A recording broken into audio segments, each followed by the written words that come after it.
Today's guest built a company to 8 figures of profit. Then he sold it and used the money to invest in a business that eventually became a $2 billion exit. James Clarke, he grew up in Rexburg, Idaho. He went on to build ClearLink, and he was the chair of PetIQ through its IPO, and now he runs Clarke Capital Partners.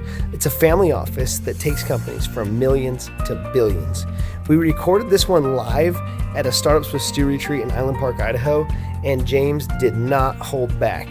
You guys are going to love this one. Startups with Stu is a podcast for anyone living or wanting to live the startup life, either as a founder or a team member. Your host, Stuart Draper, was a 9-time Inc. 5000 honoree before age 40.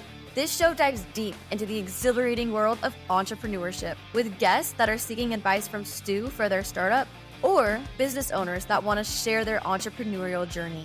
Listeners always walk away with actionable ideas of what to do to take their startup to the moon. Startup life can feel like a roller coaster ride, and with Startups with Stu, you're likely to turn your roller coaster ride into a rocket ship ride. Get ready to uncover the secrets to startup success from visionary founders and savvy investors who've transformed groundbreaking ideas into thriving ventures. I am a very serious man, and that's why I have brought to the table a very serious entrepreneur, very successful entrepreneur, and Mr. James Clarke. James, welcome to the show. So good to be on with you, Stu. Thanks so much. Really appreciate it. Honored. We are in Island Park, Idaho at a Startup Solstice retreat. This is the 6th one I've done. We're going snowmobiling tomorrow, and we have with us a group. Everyone wave. We got about 20 to 25 founders gathering this week that are at different stages. Founders that have exited their businesses, angels that like to invest in founders, and founders that are just aspiring and getting going, that have some early traction. So it's a good group of folks we got together, James. I'll say, good to be with you. Thank you so much for the invitation. So I'm going to sit down and yell a little bit to you. James, tell us the early day life. I know that my grandparents know little James Clarke from Rexburg, Idaho. So tell me about your growing up years and how those helped form you into the entrepreneur you are today. Well, we're talking about the Joneses, correct?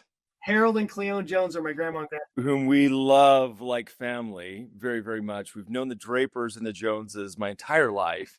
They have been, as I said, as close as you can imagine as friends, but really esteem them as highly as you possibly can, of great people. So they are just wonderful neighbors and friends and almost family to all of us throughout our Rexburg growing up time. And so grateful to be with you. And what the Joneses have meant to me is I remember transacting one of my first business deals with Rod.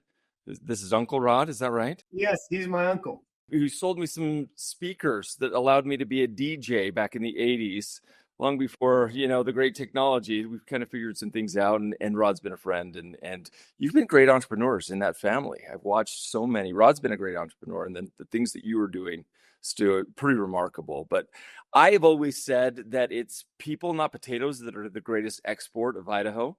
That people grow up there, they know how hard it is to work on a farm or to do the things that you do growing up in Idaho, and then you go elsewhere, the coasts, and build great businesses. And I've seen that time and time again of great people that have grown up in hardworking families in Idaho, and certainly the Joneses are an example of one of those. And hopefully we Clarkes have been able to do the same, as none of us now live in sort of Idaho any longer and are all now here in Utah. So, but we love our Idaho roots very, very much. I'll always call myself an Idahoan. Yeah, well, we're proud to have you as one of our fine exports. James, there is a Clarke building at BYU, Idaho. Is that named after your family at all? Distant relative. This is my grandfather, who is a John Clarke. That's John L. Clarke, who's the longtime president of Ricks College, who is the first cousin of my grandfather, my grandpa Clarke. So good man. And we've admired them for a long time, but no direct, meaningful relationship there, even though we've admired them. That wasn't an uncle. It was a... So after the Rexburg years, what got you into developing into a full-blown successful entrepreneur? Well, I always, sort of bristle at that term successful, right? Because it's this moving target. But I had a great example. I think, before we started, I pulled out that book, and where you are all located in Island Park, an uncle and aunt of mine, Roger and Sybil Ferguson, had started this great business in Southeast Idaho. And many of you probably don't know this business, but back in the 80s, 70s and 80s, right after the dam broke and their home was flooded, which was their business at the same time, located there next to the Brolams on Main Street in Rexburg, Idaho. If any of you know where that is, there's this little home, and it turned out to be the global headquarters of a diet business that was the predecessor to Jenny Craig and Nutrisystem, all multi-billion-dollar businesses. They sold early in the late 80s, but it became this enormous story. And they in Island Park, owning a ranch that was then sold, it sounds like, to the Vandersloots, as we talked about this too, were great examples of wonderful entrepreneurs. And it really taught me that if people like that could do it, that I could do it too. But I think more importantly more than their sort of business success and good fortune, them being very generous in the community was the great inspiration for me, because it was all about, what they could do for the people in Rexburg. And I remember growing up, being in junior high and high school. What do you need, James, at your high school or your junior high? Oh, we could use new lockers or a new sound system. And suddenly they show up with a U.S. senator and donate these kinds of things to Southeast Idaho. So I think that was remarkable as a young man, being a have-not amongst haves, watching what they were able to do. So it wasn't even the trappings of success, the helicopter in a backyard or the home on 20 acres of grass or whatever that looked like. That was a beautiful place to watch and see. It was the generosity that came through what they were able to achieve. And so it was really inspiring as a young man growing up in Southeast Idaho, again, as a have-not amongst the haves. That was like a very original name they came up with. I think that was called Diet Center, wasn't it? So original. It's kind of like the name of our firm, Clarke Capital. Very, very original. So I guess that runs in the family. Glenn Erickson worked for Diet Center, right? Yeah, it was a franchisee. And a lot of those folks in Rexburg and Southeast Idaho really benefited from sort of the uptick in what took place in Diet Center. If you've ever driven through sort of Rexburg, from Rigby to Rexburg, you'll see Yellowstone Bear World. And I think that's what remains of the Diet Center fortune today. So that's visible in what you can see. So. Oh, wow. Okay. That is so cool. Are they Fergusons then? They are Fergusons. Yep. That's the Mike Ferguson, Courtney Ferguson family. Oh, how neat is that? That's so cool. I actually need to talk to those guys. I have like a joint venture thing I wanted to run by and get their feedback. So maybe we can make it later. Yeah, the lifelong entrepreneurs, great people. You guys, one of the things that James just said somewhere in the mix of that neat story is that in watching it's your uncle. It was my uncle and my aunt, who was my dad's sister. My dad was the only son amongst four sisters. That made him go, if they can achieve something like that, then I feel more like that could be a possibility for me in my future.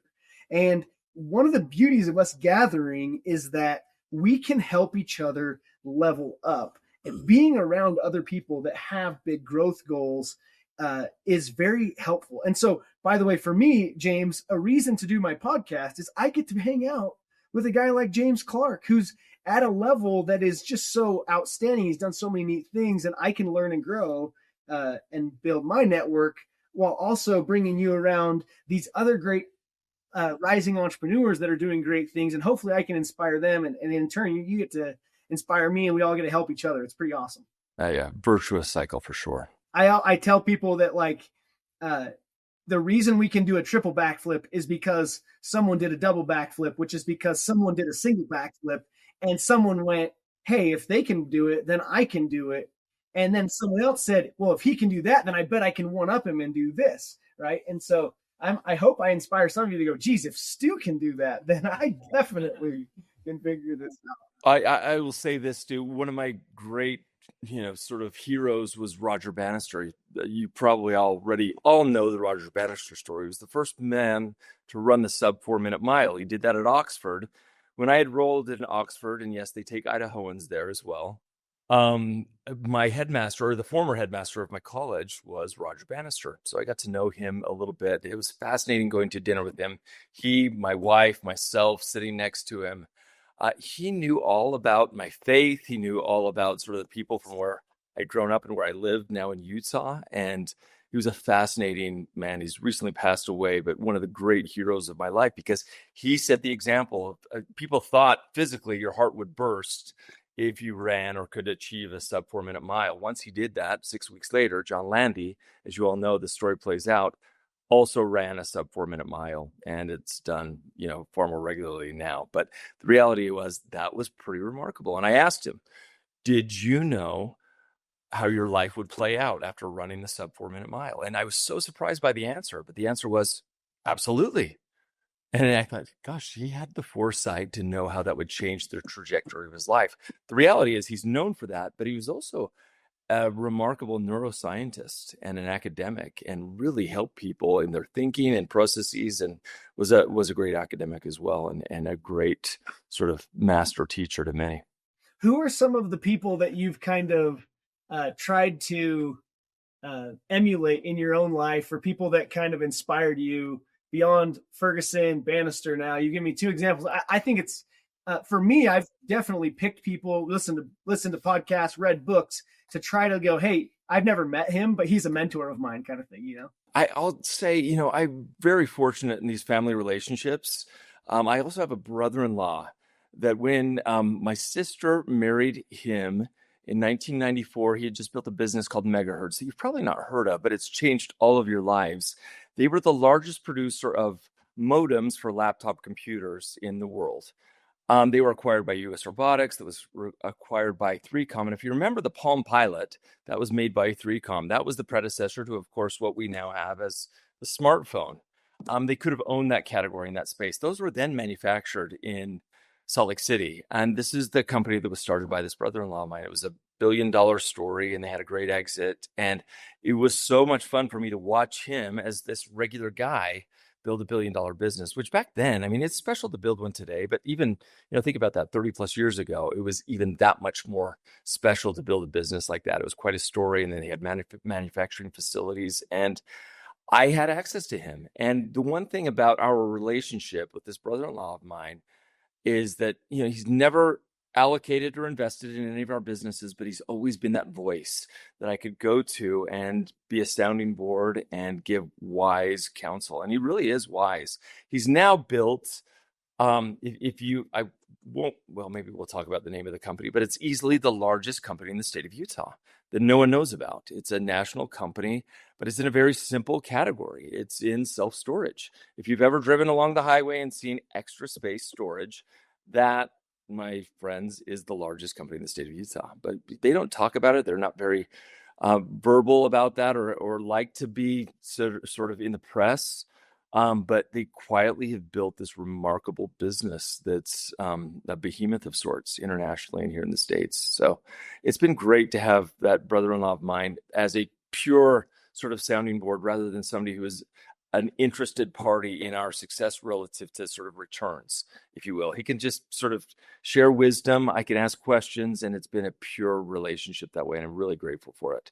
So it's kept things very, very friendly, if that makes sense, as a family member, to be able to talk to a great mentor like that. And it's been interesting because at this point in my career, now he'll come to me for advice or discussions about, online retail. What can we do to sort of get the word out online as it relates to a business like Extra Space Storage? So it's been really fun to go from sort of this mentor-mentee relationship to colleagues and friends and, family that way. So would you agree that there are plenty of parallels, despite, one's hardware and telecom, one is Extra Space Storage, which is storage units, and it's about real estate? There's still a lot of ways you can relate and connect with each other and help each other. And the lessons can still apply from one business to another, right? Well, the interesting thing about business and basically anything we're doing is my worst problems or my toughest challenges in business all have a first and a last name. Now, the same is true with the best parts of my business. They all have a first and a last name. These are people. It's never the business problems that are the real challenges. It's always the people problems, but it's also the people that do the great, and affect the great parts of our business and make it wonderful. And so, as you're recruiting teams and putting together your partnerships, know that those are the most important relationships that you'll have. The most important sort of work that you'll do as a leader in a business is having the right people. And you'll get it wrong. You will. But fire fast, recruit slow, and make sure that you're making good decisions and give yourselves an out, or let people sort of prove themselves before they become either partners or stakeholders in a business, because it's fascinating. You can never predict exactly how the outcome will play out, or what the outcome might be based on someone's resume. I've brought in a lot of Ivy Leaguers to work in our business that you think, okay, they've got the experience, they've got the right bio, they've gone to the right schools, and you compare them to some that probably maybe didn't go to school at all and just grind, and it's fascinating to see the difference. And it just depends. So you just never know. There's no great, I mean, you can do your utmost to recruit the right people, but really people just sort of have to prove themselves out. And so we reserve the sort of allocation of equity and options to those that really prove themselves. But I've really made the decision that once people show themselves and who they really are, and they are not sort of within our culture, to jettison very, very quickly as we're able. Because it's not my job to rehabilitate somebody. B, I don't think I can to bring them in. Once they're just not working out, it's best for us to jettison someone. And that's the experience of having had tens of thousands of employees in organizations and hiring thousands of those ourselves personally. So again, that's your most important decision. It's as important as a marriage. You'll spend more time, more waking hours with those people with whom you are working in your business than you do even with a spouse. So take it with as much care. Tens of thousands of people is pretty hard to fathom. It gets harder to keep control of culture at that size, right? Yeah, I've given up on the notion of control, and we just don't, we won't, and we try to set our the best guidelines we can and hire very, very capable people to make things happen. But if I tried to scale and control, it would be very, very difficult for us to manage. Who were some of the people that you brought into the team early, when you're the first handful of people that really had an impact and made a difference in your business early? Yeah, at ClearLink, that was simple. That was Phil Henson, and I would say he and there was a good number of those that were involved in that part of the organization. It was Bruce Westonsko and we acquired their business. We probably gave them far more sort of upside in that business than we should have based on sort of the contribution, but I can't take anything away from those wonderful individuals because they really were able to help us scale that business. But it was really a relationship of alignment. I brought in sort of web developers, which they were, to help build the business. And if you can remember back to sort of the early 2000s, this was the early 2001. The world did not believe in the internet anymore. Lots had lost their millions in the internet, and the bubble had burst. And so we hired an agency to help us build the business.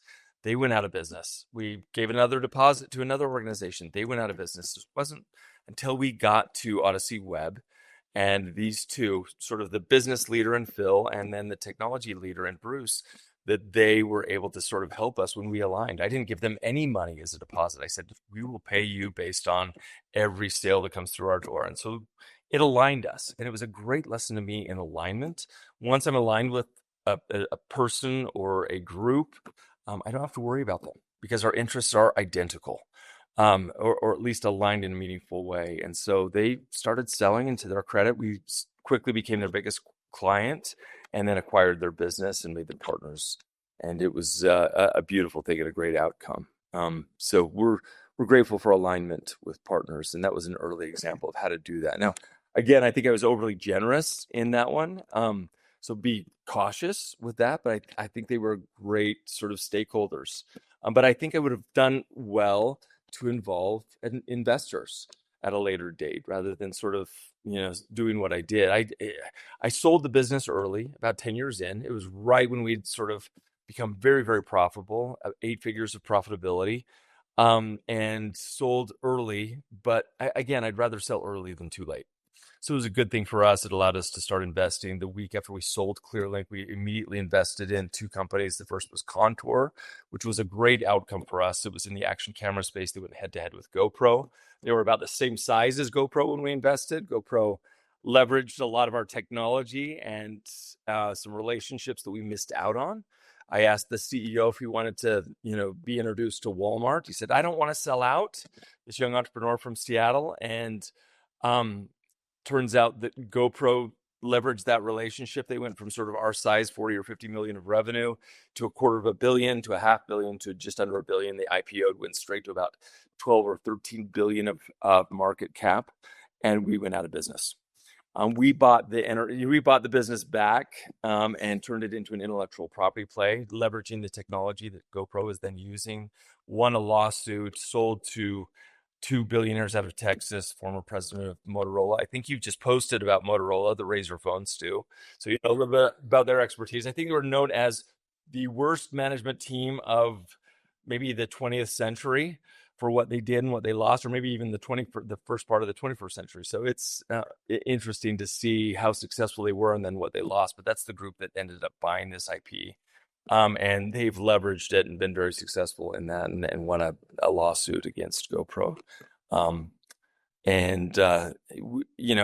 tell you, the other business that we bought immediately after selling ClearLink, or invested in, was PetIQ. And we took that company public years later, went from $1 million when we invested to over $1 billion when we exited. That was a $2 billion transaction about a year and change ago.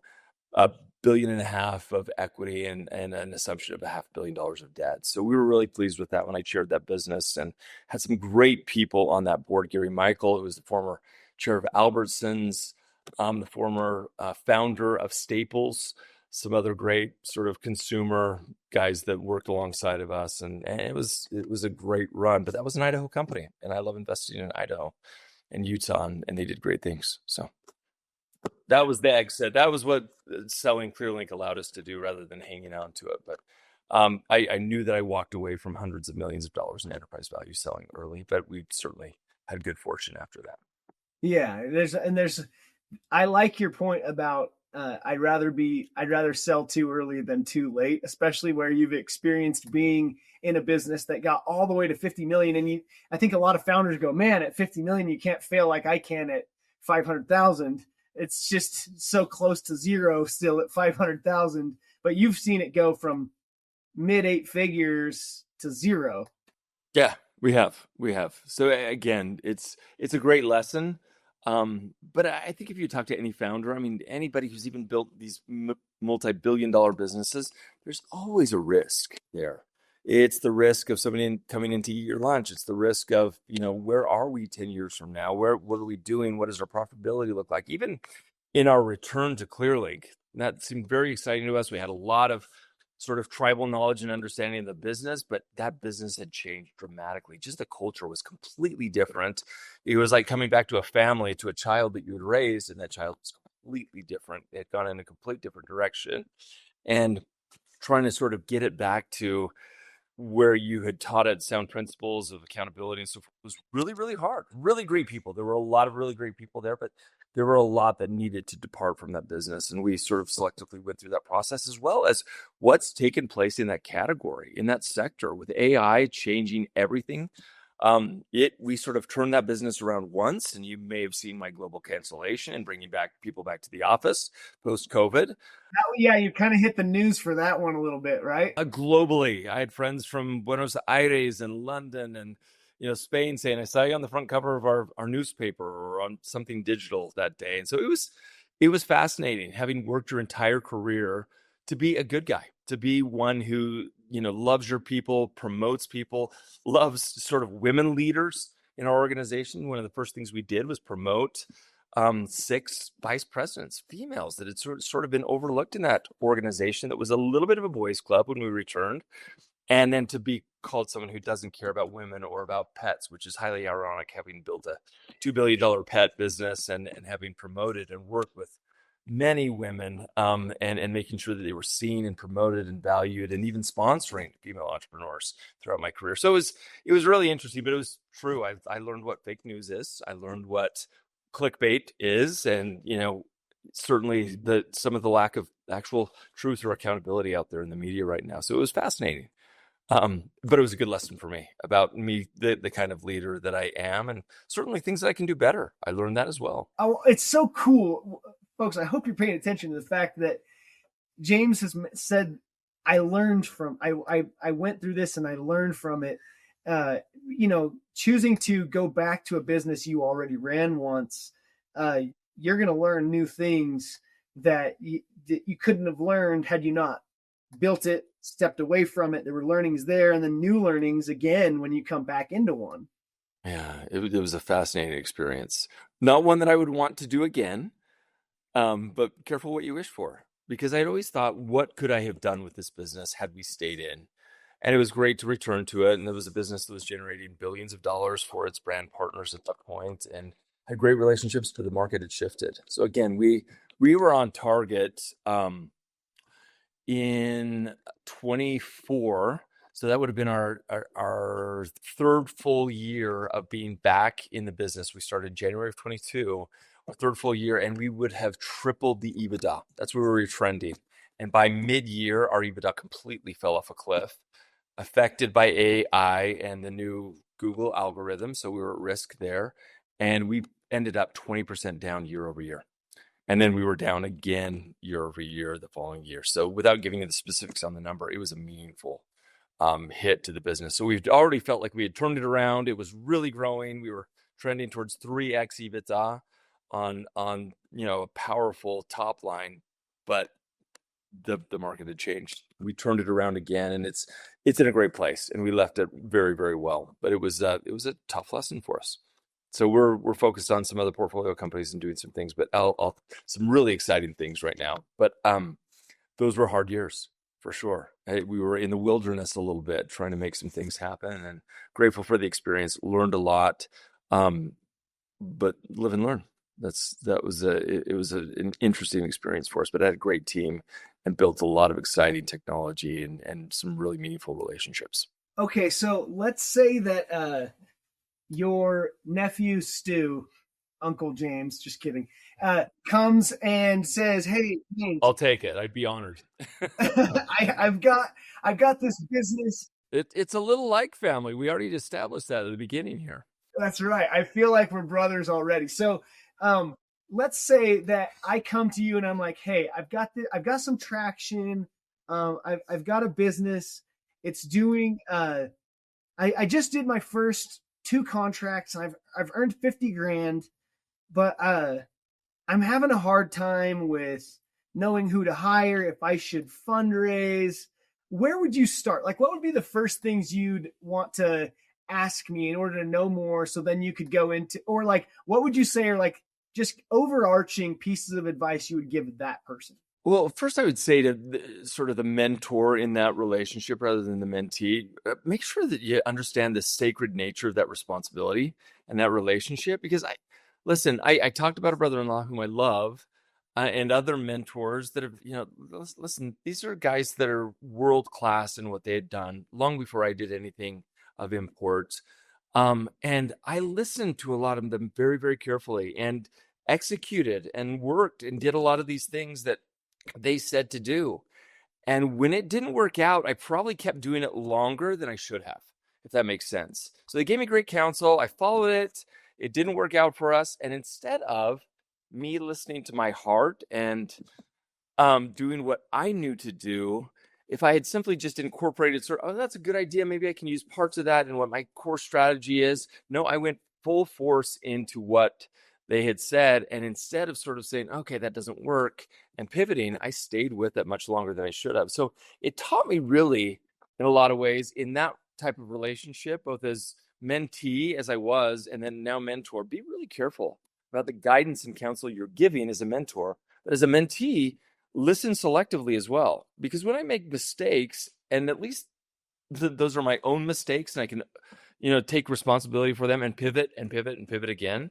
When I'm listening sort of blindly to the counsel that's given by one of these mentors and I just follow it, that's when I get into trouble. I love incorporating it now, but it took me a while to sort of learn that lesson that no one has monopoly on good ideas or on the perfect strategy. And so be really careful in listening to even these really bright guys that have built, billion-dollar or deca-billion-dollar businesses.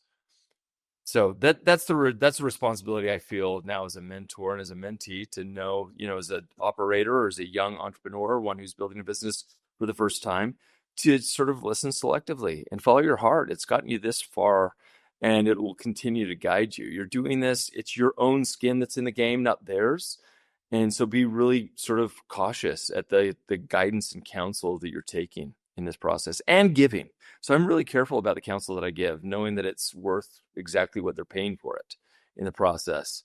So, I'm really cautious to give definitive advice out to entrepreneurs. First, I very much agree with your statement there. I think it's really good advice for mentors and for the mentees. And so as we spend the rest of the weekend together at this retreat, I hope you do take what I share from my perspective with the business I had and the strategies that I developed, that you consider them for your business, but then follow your heart and take the right direction for your business. If you don't mind, James, I'll interject a quick story from my career. I had a friend of mine. We both had digital marketing agencies.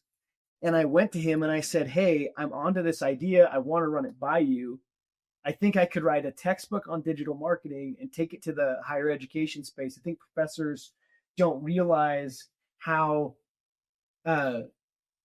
badly they've been missing having someone that would write the up-to-date textbook where every year there's a new update for the professor. And I want to provide a hands-on learning experience via simulation. And this friend of mine that I really respected, and he had built a larger, better digital marketing agency than mine, I thought. And he goes, Stu, don't do it. Think about it. Simply Learn exists. They're doing a good job. You've got Digital Marketing Institute. They're doing a good job. These guys have been around for 5-10 years. They're training the best experts. Like, there isn't room for another digital marketing education company. And I said, thank you to him for taking time to hear me out and listen to my idea and tell me what he thought. Because I appreciated that he was looking out for his friend and warning me. But I knew that he hadn't sat in my seat as an adjunct faculty member at a university trying to teach digital marketing to college kids. And I knew that what they were providing, those competitors he mentioned, Simply Learn, Digital Marketing Institute. He's like, oh, by the way, Stu, like, YouTube has all this information for free too. Like, this is just a dying thing. There's no opportunity. Like, in my heart and soul, I knew he was wrong. I didn't want to tell him, but I always sat back with that like motivator that I was going to prove him wrong because I knew better. But I didn't need to tell him that. I could just go forward. That chip on your shoulder too is a powerful thing, and I'll say that to everybody. Isn't it? It's to have that to prove yourself. If you have an out, or you can pull a ripcord too, by the way, and have another job waiting for you or some other cushy something, you're probably not meant to be an entrepreneur, because it is as hard a thing as there is on planet Earth. If you want to be a neurosurgeon, you can, if you have the smarts, you can go through that program. They will teach you to be a brain surgeon, right? If you want to be a rocket scientist, there is a course and a direction you can take, and you will be a rocket scientist if you have sort of the drive and the smarts. But to build a first of a kind business, you know this, I know this, and all of you who are building them, it's as hard a thing as there is on planet Earth. And that's why the rewards are so high. They're infinite if you're able to do that. But that's why what you're doing is so challenging, because you're building something that's creating a category or doing something that people, to you, Stu, say isn't even possible or isn't necessary or whatever that might look like. And you have to decide, are you going to build, is this about enterprise value? Is this about a lifestyle business? Is this about something else? But it has to be personal, and you cannot have sort of the backup plan. It's the Cortez mentality of, I've got to burn the ships, and this is the only thing that I am able to do and think about and spend all of my brain power and brain share on. Early in the episode, James, you mentioned that you kind of cringe at the successful word that I brought up early. And so I'd love for you. I respect you a lot, having watched you from a distance. The feeling's mutual, you know that. What do you say are like the key elements for you in success? Well, again, I'm still striving to get there. So I think that's my little secret is there's maybe, the little Idaho farm kid in me that just wants to get there and do something really meaningful. And I find the most gratifying parts of that, again, for us is not the exits or the IPOs or things that we've done.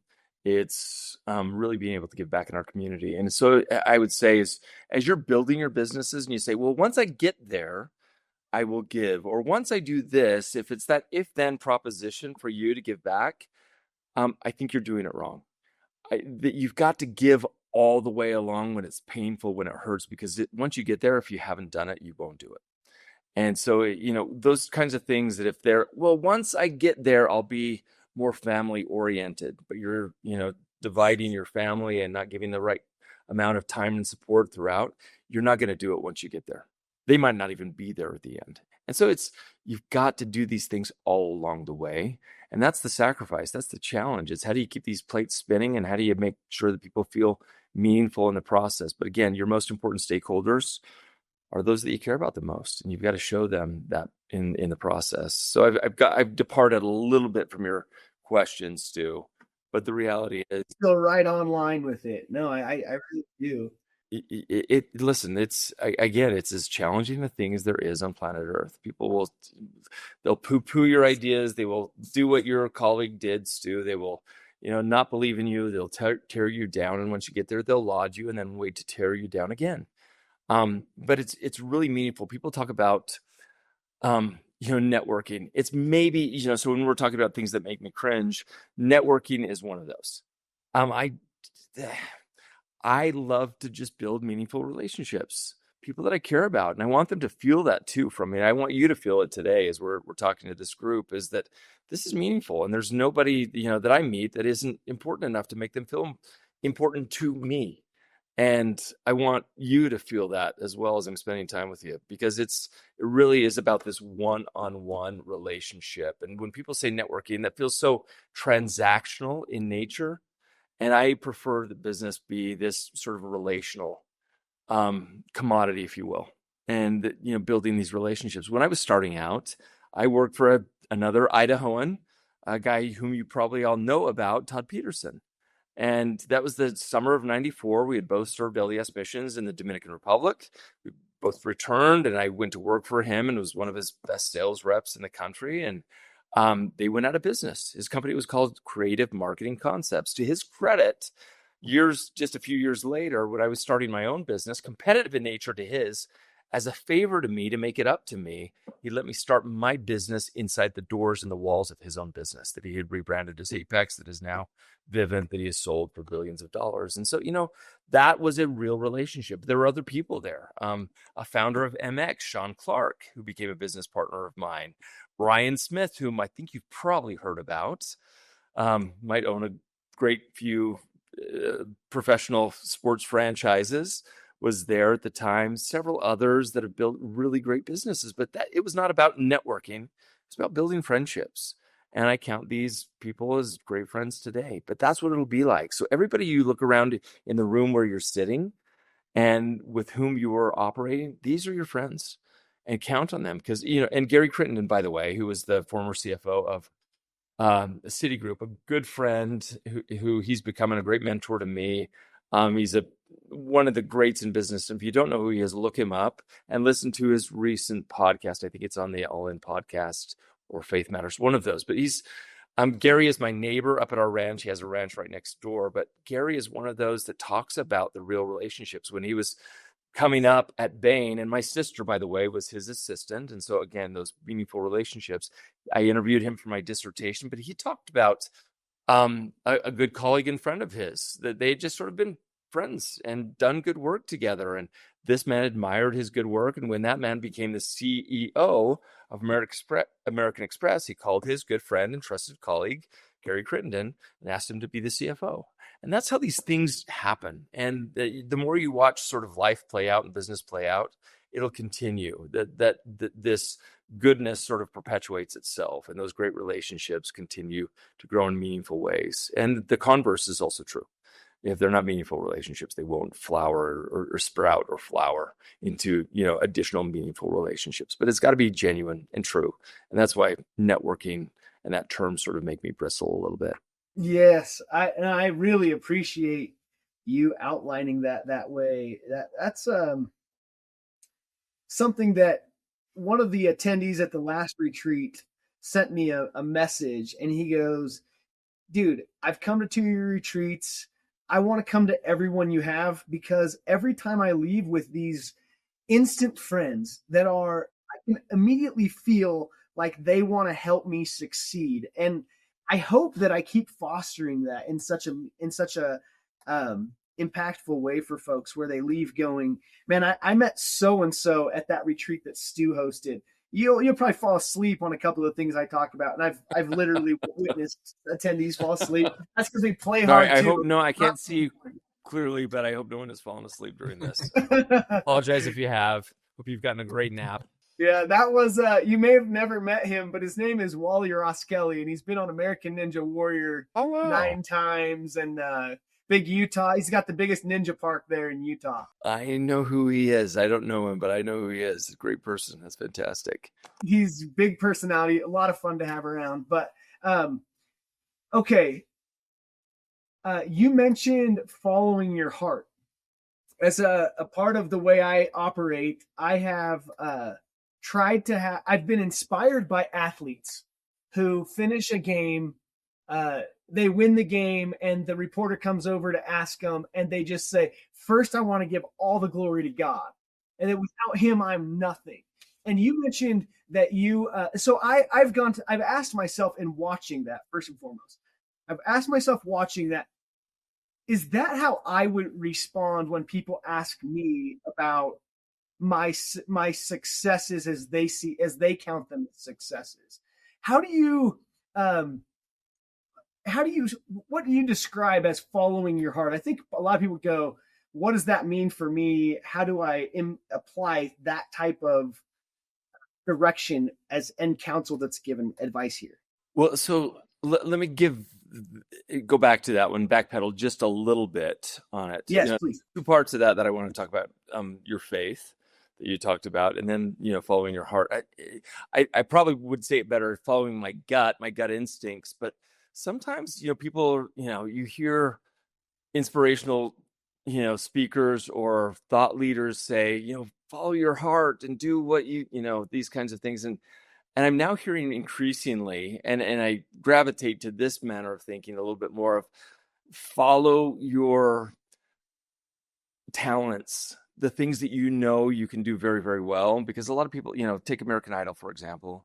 There are a lot of people that think they're going to be the next great singer, but they can't carry a tune, right? So, don't follow that dream. If your dream is that and you can't sing, probably not a great thing. If your dream is to be X, Y, or Z thing athlete, and you don't have the propensity or the wherewithal to be that, probably don't follow that. You'll waste a lot of time. And the same is true in business. If if you don't have certain talents or abilities that are natural to what you're doing, probably not for you. But, because listen, it takes all types in what we're doing. Some of us will be very, very happy sitting behind, a desk for the rest of their lives, counting numbers or doing a certain thing, but others need to do this. They cannot live or be happy without being an entrepreneur. And so if that's sort of what your talent is and your ability, follow that, amplify that. And then, so I think there's a little bit of a qualification into what I had said earlier, but in direct relation to your question, bring your whole person to what you're doing, your faith, your family, everything that you're about. It's not, hey, I'm this, 6 days of the week or 5 days of the week, and I'm that on a weekend or on a Sunday. Bring your whole person.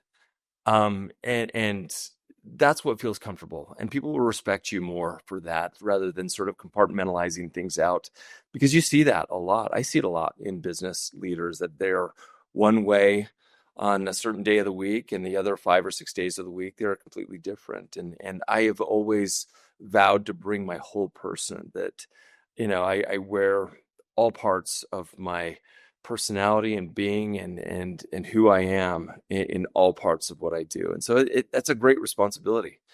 If you're, talking about your faith, you better be a faithful person. You better be a fair person.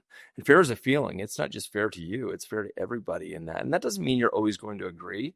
And I often say in business, it's, just because I'm easygoing doesn't mean that I'm easy.